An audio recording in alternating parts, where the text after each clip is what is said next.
I'm Melissa Shanahan, and this is the Law Firm Owner Podcast, episode number 162.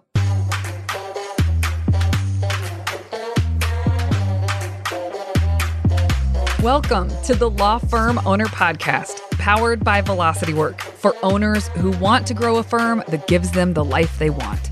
Get crystal clear on where you're going, take planning seriously, and honor your plan like a pro. This is the work that creates velocity.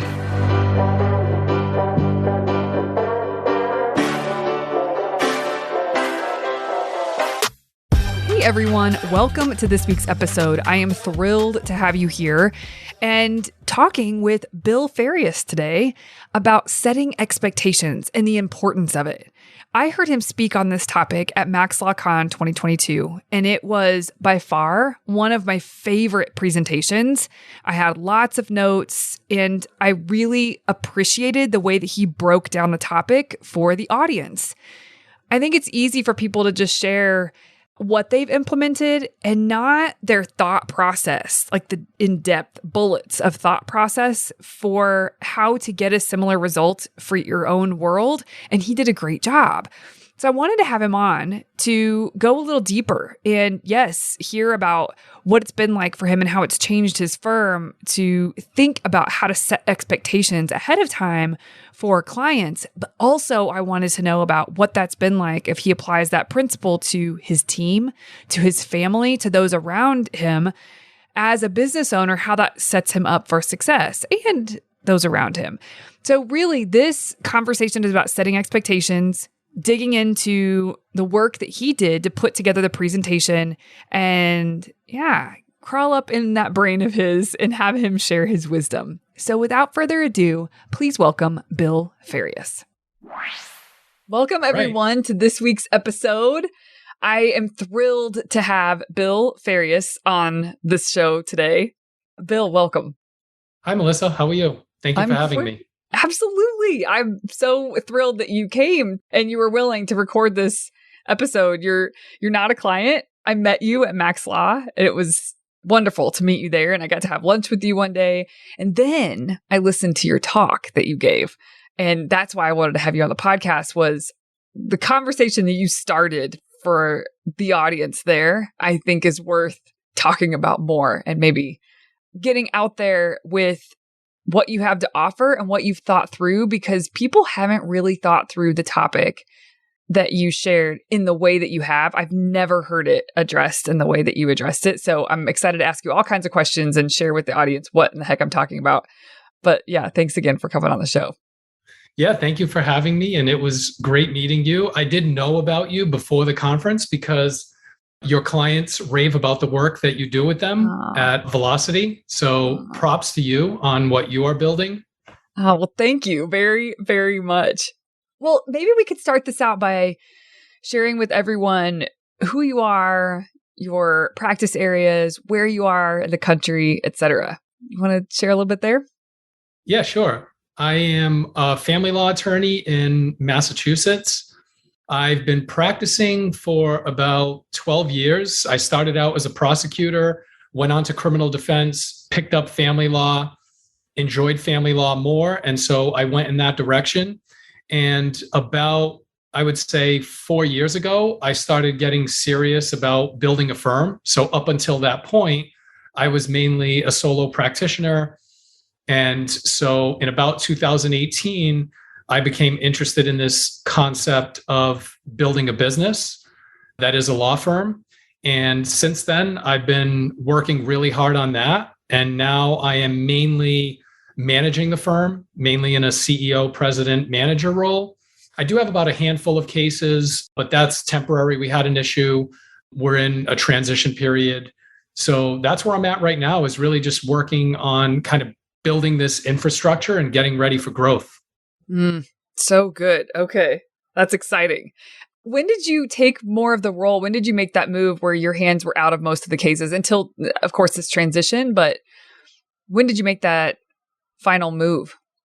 I made that move early in 2021. So about a year ago was when I was able to put enough pieces in place that I could unload my caseload.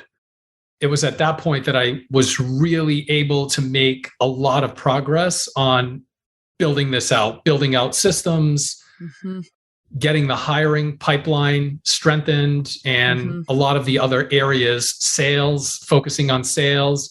But that was a big transition. And I was afraid to do it because of, and I'm sure a lot of people fear this, when you make that transition and you're no longer a billable employee, you think you're going to lose revenue. And the reality is that if you do it the right way, you're actually going to go in the other direction because you're focusing on the higher level work that's really going to build the business. And so it was last year that I finally made the leap. That's so great. Good for you. I mean, there's a lot of law firm owners that want to make that leap, and they're getting there and they're working towards it in their own journey. But it's that final, it's scary. No matter who you are or what success your firm has had, I think there's fear associated with that move because of the very reasons that you just said. You have been in control of the money that's come through the door in a more direct way for so long. And we tend to have this association with your work produces money. And letting go of that to see that your efforts and your brain being put to use in a different way for the firm and allowing other people to produce the revenue, so to speak, it's like gasoline on fire, but in a good way, so to speak. That's maybe not the best analogy, but it is. And some things that I did that were really helpful is, number one, for the last, I would say about 4 years, I've been educating myself on business daily. So I don't do anything else until I put in my half hour of work on learning management, sales, marketing, everything that goes into building a firm. So that's one thing that gave me confidence to make this leap. Another thing that I did was save money, right? I mean, the main concern a lot of people have is I'm going to take a hit financially. And so I just saved money. Like, for people out there grinding it out as solos, don't spend too much, live a reasonable lifestyle, save a ton of money. And it's going to be way easier to make that leap when you know that worst case scenario, I'm going to be okay. My family's going to be okay. And so those were the two main things that really put me in a position to feel comfortable making that leap. That's great advice for everyone listening. Great advice. Okay, well, let me share with everyone the talk that you gave, and then you can share more. You probably have a better way of explaining it than I do, but your talk was on setting expectations. I loved how you broke this down. Setting expectations is something I harp on with my clients and members, and I try to remember for myself and practice for myself in as many ways as possible, because the more that those around you understand like what's happening here, the smoother everything goes.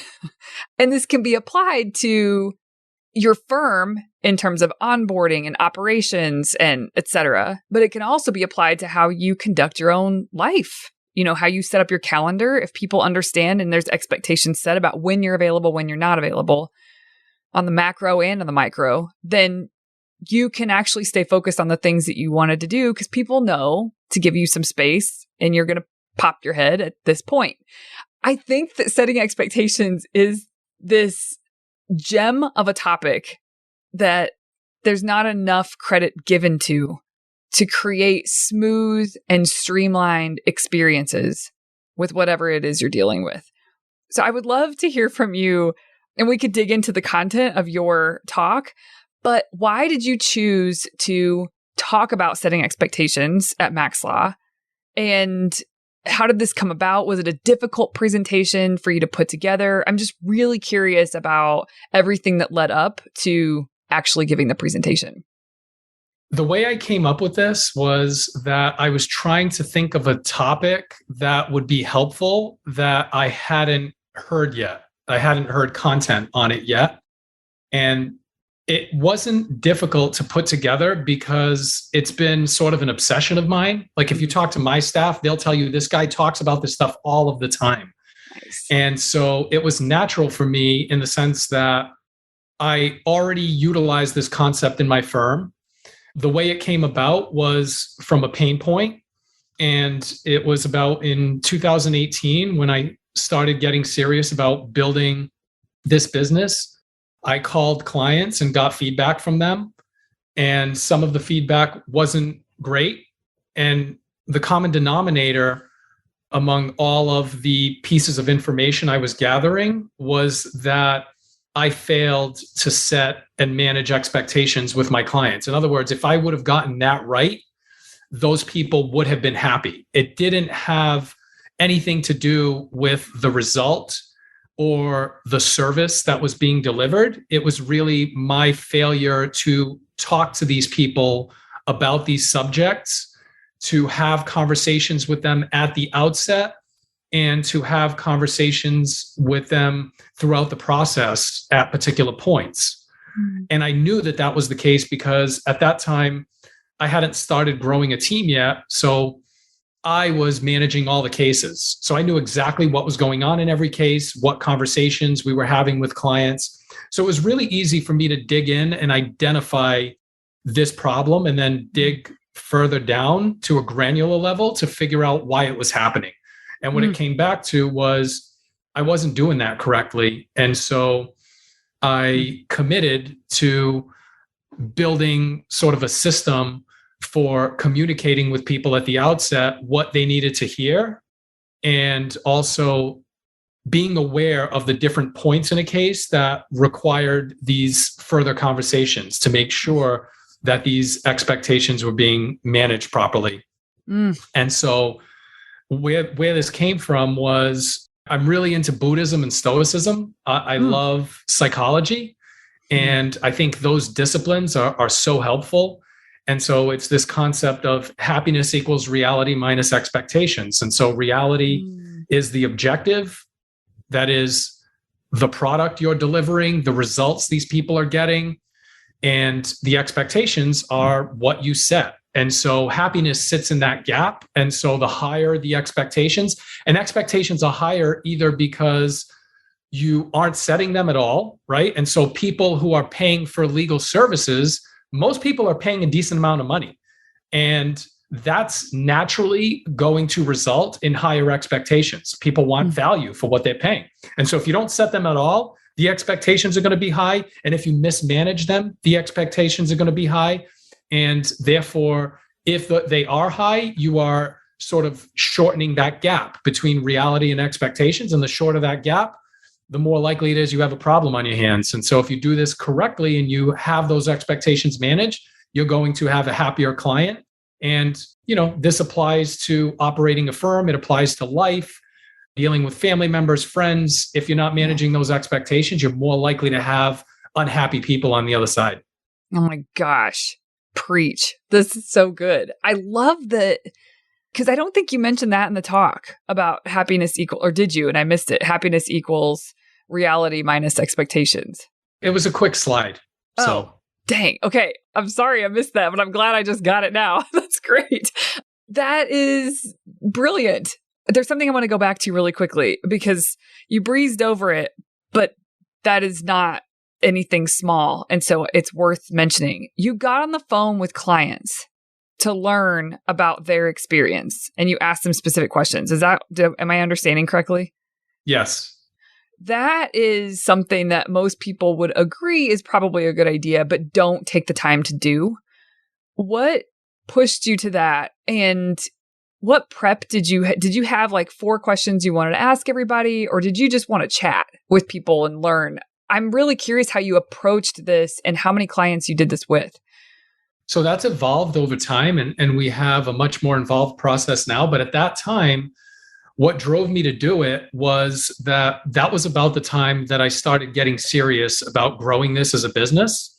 And I knew at that time, and I think it's obvious that if you want to grow a successful business, then you got to have happy clients. That's where it all starts, right? Because these people are going to go out and tell others about your service.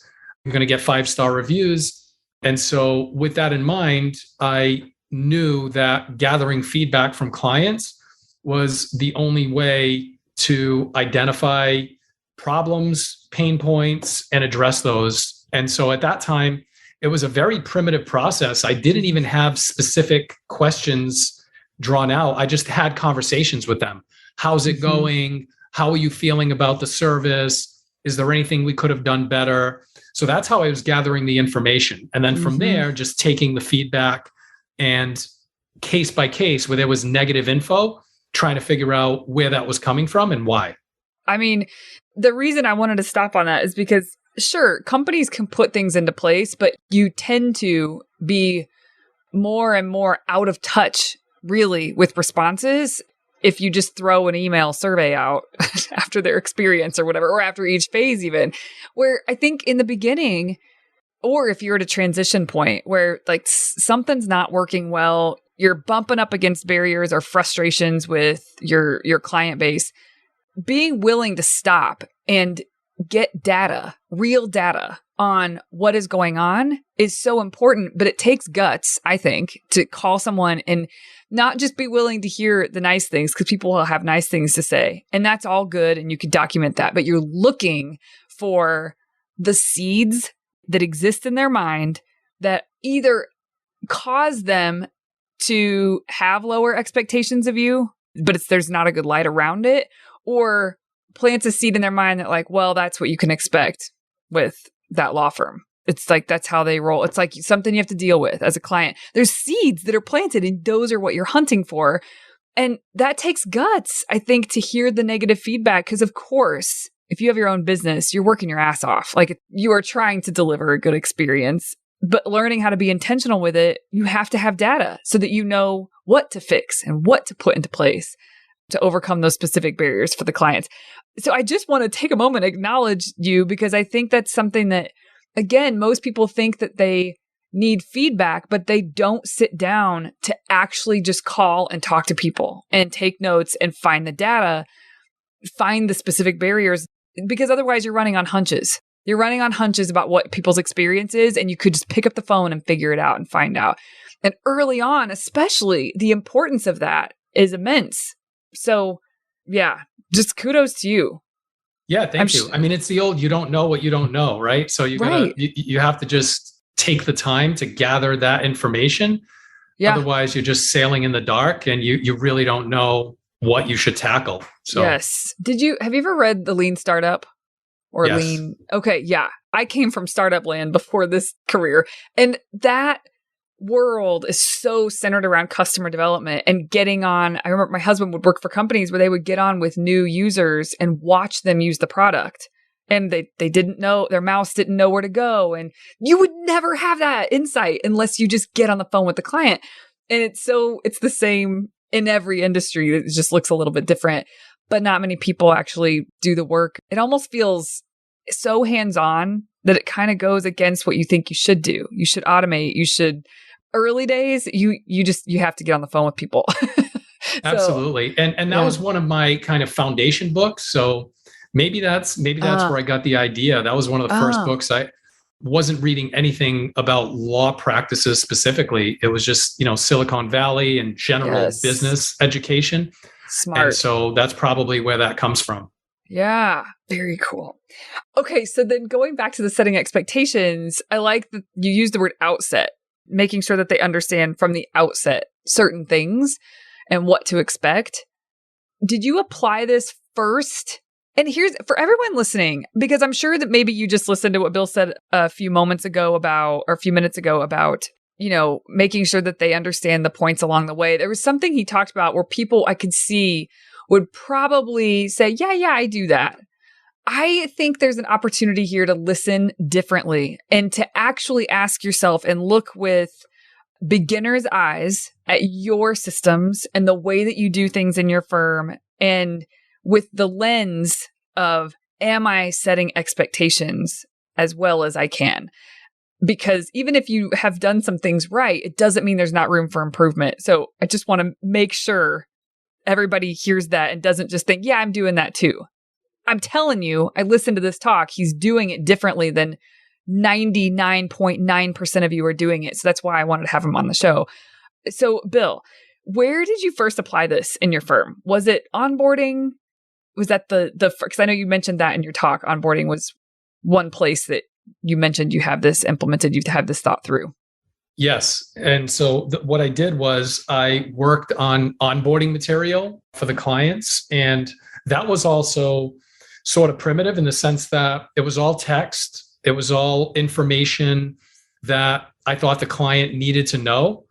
And then I also talked about specific topics during my first conversation with the client once they were onboarded. So it was a combination of text and talking to them. I think like now we're in the process of developing this further and making sure that we are catering to everyone's different learning styles. So some people prefer diagrams and graphs. Some people prefer text. Some people would rather watch a video. So number one was just creating the onboarding material, and it can be overwhelming at first, but just start with text, even if you're just sending them an email, the very basics.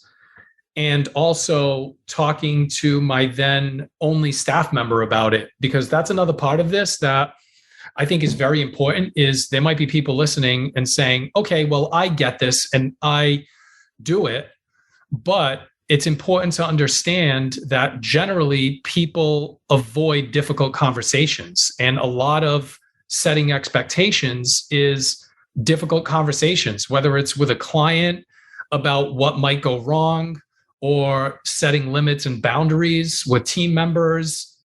And most people want to stay away from that. It's just human nature, right? People don't want to make other people unhappy right now. The problem is, if you're not having these conversations, you're going to suffer the pain later with greater intensity. And so those were the two areas, was creating onboarding material and committing to making this a part of my firm culture where people understand this concept and understand how important it is. Yeah, absolutely. You mentioned in your talk areas to target.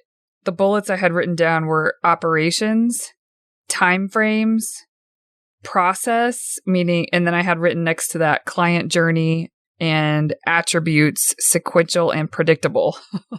Mm-hmm. I don't know if I have a bunch of run-on things there together or not. No, that's part of that. Okay, good. Costs, results, but being very careful to predict results. And that was it. Those were the areas. That was it. Okay, I have more notes on the second page, but okay, so we talked a little bit about client journey. Maybe you can share client journey plus attributes, sequential and predictable. Say more about that. What that goes to is, so in other words, you got to think about the entire client journey and the whole process they're going through. And in some practice areas, it's very predictable and sequential. Like for example, estate planning. All right, people go into having an estate plan drafted. They know that, okay, I'm going to give the attorney this information. The next step is the documents are going to be drafted, and then I'm going to be able to review them, and so on and so forth. And it's pretty predictable. I think for the most part, you're not going to get, curveballs or fires to put out. I mean, sometimes, but there are these practice areas that are pretty predictable and sequential. But then you have practice areas like family law, where you think something's going a certain way or in a certain direction, and then there's a motion filed by the other side, and that blows the whole thing up. Maybe you were making progress, but now you have to go back to have a hearing about a particular topic. And so it can be all over the place, depending on the issues in the case, the other party, the other attorney. And so I think it's important to the extent possible, explain this to the client at the beginning, right? Because if a client goes into it thinking, okay, this is going to be smooth, it's going to be A, B, and C, and then things blow up, they're more likely to think you're the problem if they weren't expecting this at the outset and you didn't talk to them about it, right? Oh my gosh. And then worse, if you don't have any conversation at all, then it's going to feel like they were hit by an avalanche when these things happen. Yeah. And so I think it's important for them to understand, like, look, this is what the process looks like. This is what we've seen. This is what you might expect. Yeah, absolutely.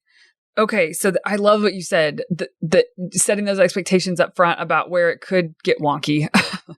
If you don't do that, they're going to think the problem was you, and really it's just the process, but they don't know it and they weren't ever told about it. So that's, yeah.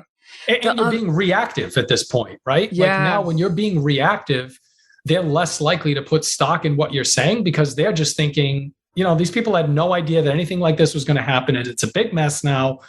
And so if you have these conversations at the beginning, they're just more likely, not that they're going to be happy about the obstacle, but they're more likely to say, okay, this isn't a complete surprise. Like, these people told me that something like this might happen.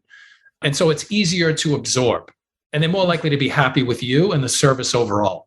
Well, and they know that going back to the reality minus expectations, they understand that could be reality up front. So that it's like, you don't really know what reality you're going to be facing with matters like this that you're speaking of now. And so giving room for all of that in their mind helps them accept reality as it's coming instead of just feeling like everything's thrown off track. Yeah. And can I say one more thing about that I think is important is I think attorneys, and I was like this early on too, people are paying you and you feel like you should be giving people not only accurate information, but I think people are also afraid to get into uncertainty and to talk to people about uncertainty, right? Because that might feel like I'm not doing my job. I'm not telling these people what's going to happen exactly and why. And that's where you can get into some real problems. I think you need to be comfortable embracing uncertainty and having these conversations with clients so that they can appreciate the efforts you're making and they're not shocked when these events come. Yeah, absolutely. I think the business is called the Agile Attorney. It's John Grant. Does that sound familiar? No, okay. I've never heard of that. You probably love this guy. I'm going to have him on the podcast at some point. But I had a really cool conversation with him earlier this year. He stepped back into running something that he was on the board of, a firm. But they do a lot of work with lower socioeconomic class, but it's family law, mostly family law. And so they changed their model to flat fee. And there were people on the board that were fighting him on this. And he was like, listen, I'm telling you, we have to do this because their collections were low and like they were having problems. So he flipped the whole model, but the way that he talks about it, he productized it. And I'm getting somewhere with this that is connected to what you're saying. So that each step of the way, they have an option. They can either do it themselves if it's a phase that they can do themselves. There is a hybrid, but then there's also, we can do it for you. We can handle this for you. And there's a guide to that phase of the case. And it's a roadmap. I think you call it a roadmap. So they can see the roadmap. And then when they get through that, then they get the next roadmap for the next phase. And then they get the next roadmap for the next phase. But it basically sets expectations. So it helps people, it empowers them to make the decisions they want to make. And they can see their whole journey. And so it really keeps them calm through the process, which is less on the firm to deal with, which is, the resources that are saved because of that. And so listening to him talk about this, because it was a huge overhaul for them, but the whole key to all of it, he said, was the roadmaps, which is essentially setting expectations. And that is what made it successful. And so anyway, I think you'd really enjoy that. Yeah, I think that's a great concept and a great idea. Yeah. I think of the Domino's pizza tracker for anyone that orders Domino's. Right? I know exactly what you're talking about. It's going into the oven. It's coming out of the oven. You know, the driver is on his or her way. So I've often wondered if that's even real. Like, is it going in the oven yet? I feel better because I see the indicator. Well, you can pop in and just check, right? Just say, hey, I really want to see where my pizza is. Is this accurate? That's great. Oh my gosh. Okay, you also mentioned operations. Can you give an example of how you've applied setting expectations to the operations of the firm? Absolutely. So, for example, what time are we open for business? What time do we close? How do you get in touch with us in terms of who should you contact? How should you contact that person? What can you expect in terms of when we will get back to you? You know, what's a turnaround time for certain things that we're doing for you? So those are kind of some higher level areas that you can discuss and incorporate into your onboarding material, just so they know how you work, right? Yeah. Because then, again, if they don't have that info, then they're setting these expectations themselves, and most likely they're going to be disappointed. If you don't do it exactly how they want, they're not going to be happy with it. Or at least if they know from the outset, this is how these people work, this is how they operate, then it's going to be a much smoother process for them. Yeah. Okay. What about, maybe there's some overlap here, but timeframes you mentioned. Yeah, timeframes, there is a little bit of overlap, but there are other entities involved. For example, the courts, other government entities, third parties that participate in the case in some way, just making sure that you clarify for people what they can expect in terms of turnaround times, how long these things take. Because that was one of the main complaints when I reached out to my clients back in 2018, was this just took too long. And they were blaming us for it when the reality was that a lot of it was beyond our control. But guess what? They didn't know because we weren't communicating this early on. And so timeframes just goes to really when they can expect to get things done and what the range is of possibilities for getting everything done. You can imagine, especially in family law and divorce, people want to get it done quickly. And so it's really important up front to say, look, you have these cases that run super efficiently and they're smooth and we can get them done in 3 months. And then you have cases that take up to 2 years and longer if there are complex issues, if there are people on the other side who are difficult. And so that's what I mean by timeframes, is really just explaining as best you can what they can expect for turnaround times. Mm-hmm. Costs. Yeah, go into costs for a moment. Costs, and this is one that people hate talking about money. And I know that a lot of attorneys don't like talking about money. They just send the invoice, ask for the next deposit. And so I think it's really important to give these clients educational material up front about how costs work, what the range of possibilities are, what you expect in terms of when they should pay their invoices, how they should pay their invoices.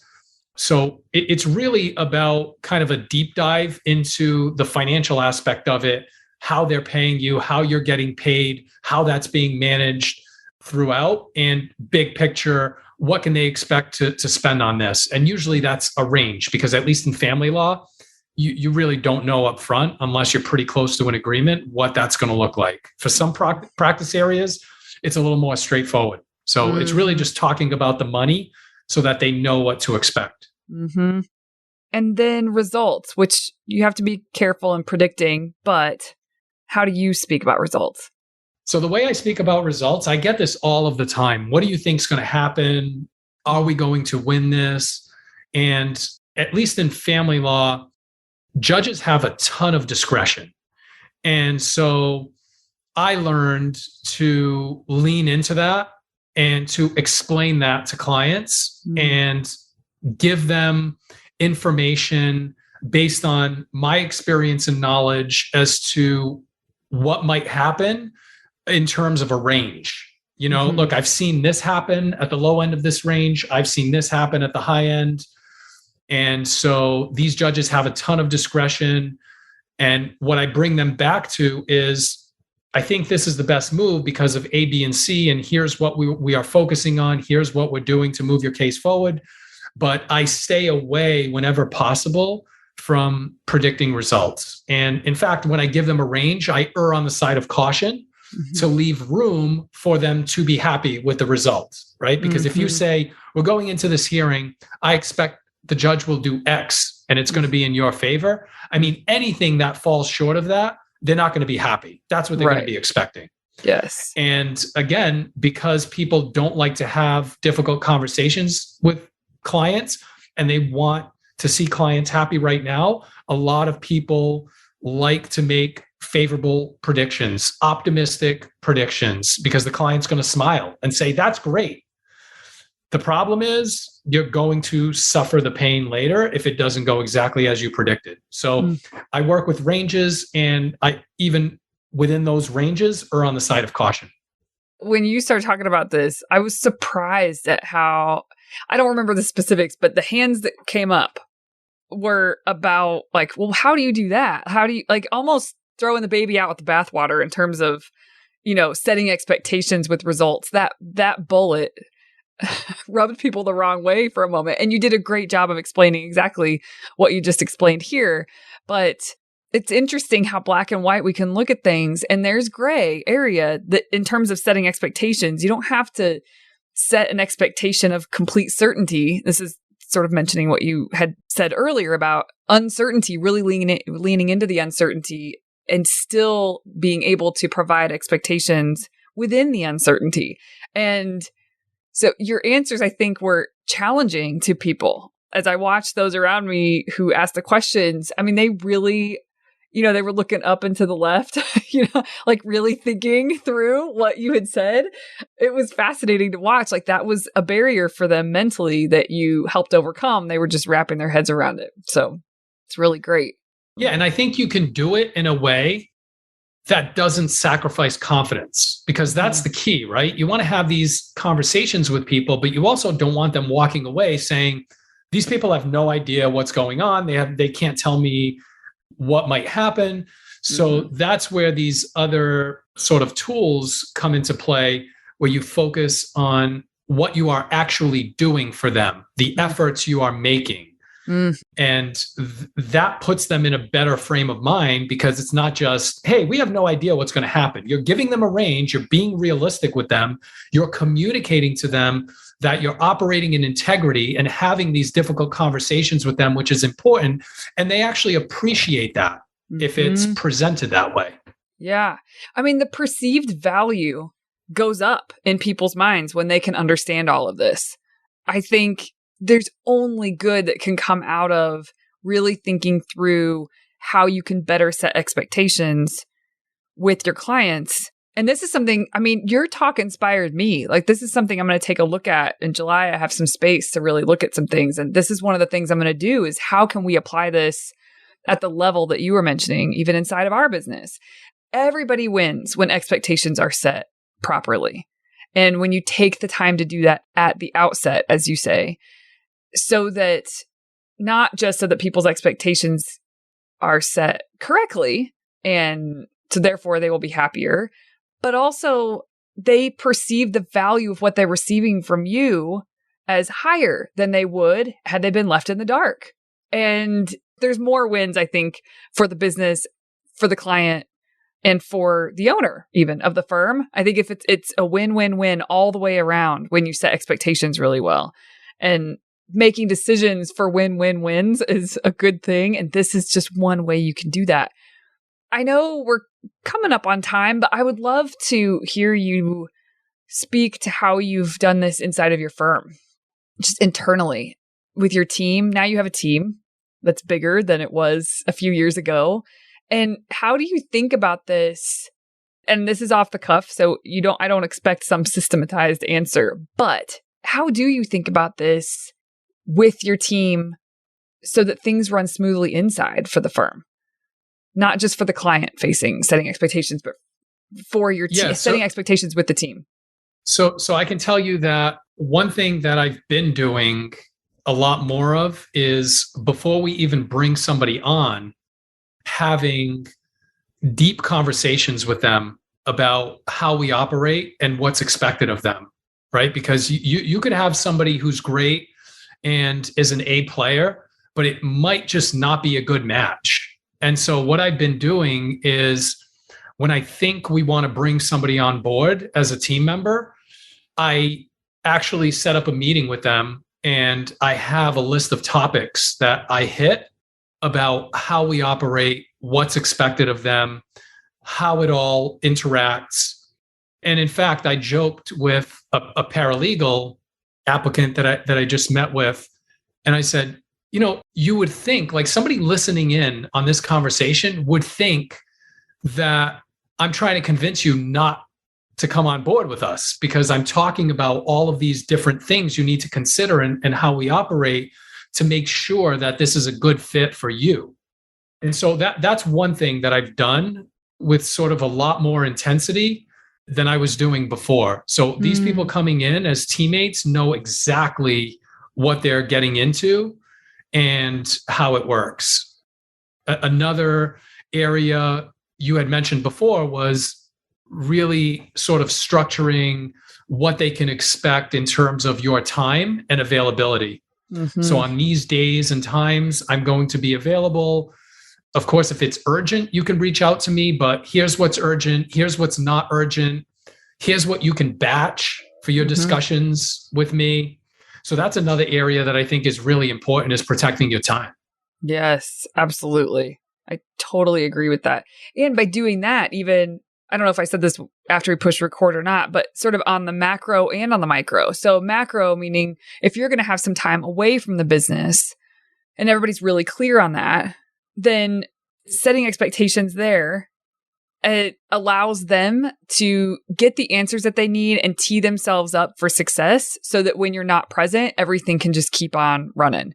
And then on the micro, sort of day to day, having certain calendar blocks where it's your focus time to work on the business or on a matter, but this is your focus time. You're not doing anything else. You're shutting down distractions so that you can get this thing done. There's no loose ends to tie up later. You're going to get it done in that window. Everybody wins. Like whatever you're working on gets completed, which means that you don't have to spread it out and find other time to deal with that.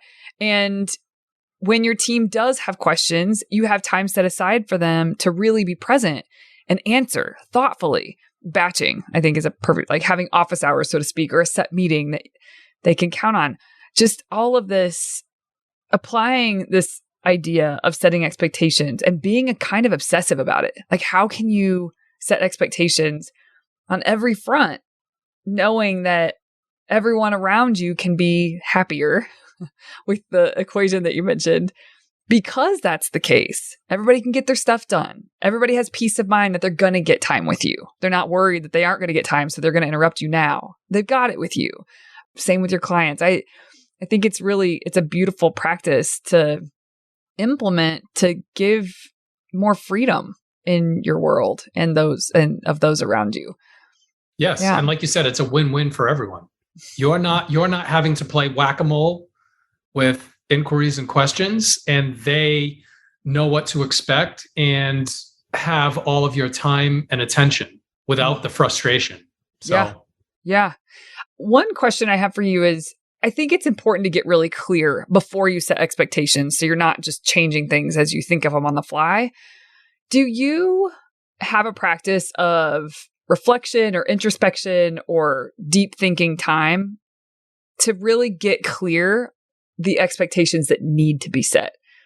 Yes. I mean, generally, I do set aside once a week at least 15 minutes. I kind of set the bar low so that I can make sure that I do that every single week and just go for a walk. It happens more often, but I just kind of go for a walk and think about these things. Mm-hmm. And then I also think about the client journey and invite my teammates to sort of break it down and think about, if we were in the client's shoes, what would this experience, how would we feel about this experience? Mm-hmm. And so looking at it from that perspective also gives you some sort of fodder and things to work with to figure out how you can plug in these holes and better set these expectations. Mm-hmm.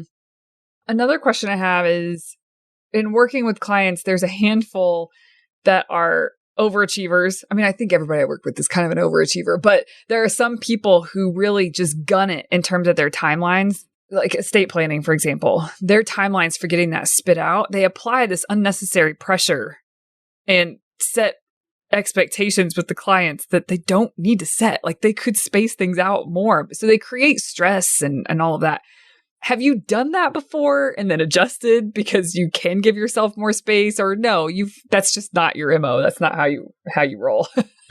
No, because I think in family law, it's a pretty long process. Yeah. And so I think if you have these conversations with people up front, most people are not going to expect this to be done overnight.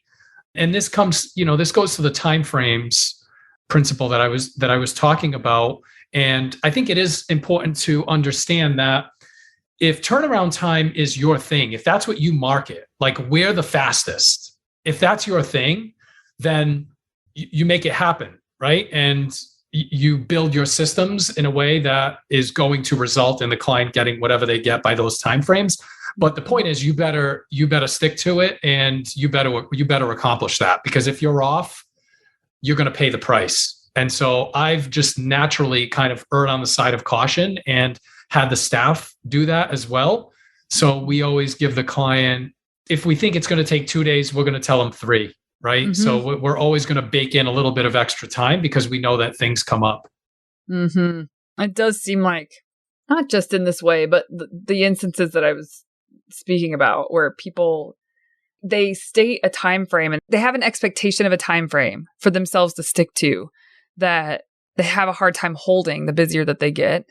And even with hiring and et cetera, it just puts this unnecessary pressure and nobody cares that they're going to get their estate plan. As an example, using the estate plan, like nobody cares that they get their estate plan like 4 days earlier. So we talk about this because usually they will meet those deadlines, but it's at the cost of them as the owner. It's like, why are you doing this to yourself? Like just reset expectations so that there's space and you can have the business that you want to have. So benefit to the client is not outweighing the stress that it's putting on the firm and the team members. Right. Exactly. 100%. I was looking at my other notes that I had written down from your talk. Let's see. Limits. You did talk about limits. Sales. People want certainty and confidence. You talked about that some, though. Not the time to drill down expectations. Yeah. So what that's about is there are limits to this and how it should be applied and when. And you just have to be very careful about doing this during the sales process, right? Like sales, people want to have confidence in you and people want certainty to sign up. And so the exception to this, so generally you don't want to drill down on these expectations during sales. You want to get people to pay the retainer. The exception is if during your assessment process, your consultation, you come across an issue that is clearly going to be a problem on the expectations front. People think they're going to get something from you or you're going to get them a certain result, and that's not going to happen. You do need to have that conversation because it's going to be a problem you're taking on. But generally, you want to make the sale, land the person as a client, and then use onboarding for the setting of these expectations. Because if you're going to go into these in detail in the sales process, they're probably just going to go somewhere else. Mm-hmm. Yeah, absolutely. I also wrote down quality, the objective factor. Yeah, quality. So what this goes to is, and it should be kind of common sense, but you can increase client happiness without improving your product or the results people are getting by simply setting these expectations and putting time into this. Mm-hmm. So what this goes to is, this is not a license to not make an effort to improve. You have to continue to also work on the objective and deliver better results and deliver a better product. So you can't just sit on, okay, I'll just manage expectations and not put work into making my product better. You have to push on both sides, creating a better reality, as in delivering better service and getting the clients better results, and also managing the expectations. Mm-hmm. Yeah. This is great. I have really enjoyed our conversation. With everything you've created for yourself with your firm, are you working 5 days a week at this point? I am working actually a little bit more right now because we're at kind of a critical point where we are having to change a bunch of systems. You know, the adage, what got you here is not what's going to get you there. And Definitely. So we hit that point where we had to sort of revamp our systems. Yeah. And so we're in the middle of that. And so I am putting a fair amount of work into that. Yeah. But I feel good about it because it's work on the asset. Yeah. So exactly. So the answer is no, it's not easy right now. I'm not at a point where I always tell, Jordan Ostroff, our friend, who's traveling with his family, so awesome that he's got his firm to a point where he can do that. And that's my goal, but I'm not quite there yet.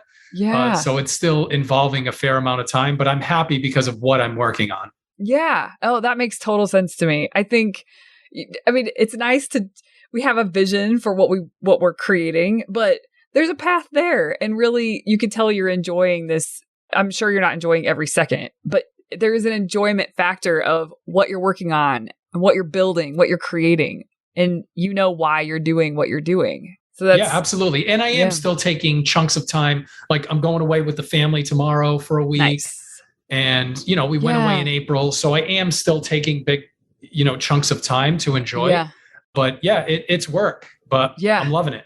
Yeah, absolutely. That is great. Well, cool. I asked that question about days a week because I know people are probably curious about what you set up for yourself. You're not, your hands aren't in the cases as much anymore. And so what does that look like? But I think it's funny when that starts to happen for people. I think when they get their hands out of the cases, they know that they want to spend more time CEOing. But I think that means that for many people, they imagine that they could take their foot off the gas a little bit. And you probably won't want to when you have the opportunity. You're just going to want to put your foot on the gas in a different way, using your brain differently. Yeah. And that becomes fun. I'm still wearing a lot of hats. There are still many hats that I need to get rid of. I only lost one hat, which was the managing cases. I still have like 8 other hats that I need to, unload. So that's a work in progress. Yeah. And again, just enjoying it to the best of your ability. There will be a day you'll look back on this and it'll feel really special to you. And I don't think I'm telling you anything you don't already know, but all of us are building something. Like we're building the firm of our dreams, right? And so as you look back, there'll be these points where sometimes it was a grind, but it was special. And you have what you have because of what you put in and because of how you showed up. And so it's really cool. We're all on that journey. And I think to piggyback on that, Melissa, you can apply the expectations principle to this too, which is that I already knew going into this that there were going to be times that I was going to get punched in the face, feel like I'm drinking out of a fire hose, have more than I can handle. And it just makes it so much easier now that I'm going through it to say, okay. I mean, I knew this was going to happen when I got into this. Right. So I'm just going to do my best to enjoy the ride. Right. Exactly. And all of that develops your capacity to handle all of that. Like, you can handle it. You have to learn to figure it out and you have to recover from a punch in the face, but you develop your capacity to handle all of it. And I think the more capacity we have to handle all of it, I don't mean always keep all the hats on, but just be able to have the internal capacity to not get rocked or thrown when things start to happen. The more of that you have, the better, and maybe not bigger, but the better the business you can have. I guess I said maybe not bigger because not everybody wants a bigger business, but you create the space in your own internal world that gives you the freedom no matter what business is in front of you or what your firm is. Absolutely. Cool. And there's a great book that I read a while back, Grit, and it's basically about, grit is the leading predictor of success. It's not talent. It's not intelligence. Those things help, but it's really just being able and willing to go through the difficult times and just keep on keeping on. Yes. Well, thank you for your time. What a pleasure. Thank you, Melissa. It was great talking to you. It was great meeting you. Yeah, same. Or earlier this month. Yeah, I guess it was. Yeah, you're right. It hasn't been a full month yet. All right. Thanks again. All right. See ya. Thank you. Thank you for listening to the Law Firm Owner Podcast. If you're ready to get clearer on your vision, data, and mindset, then head over to velocitywork.com where you can plug in to quarterly strategic planning with accountability and coaching in between. This is the work that creates velocity.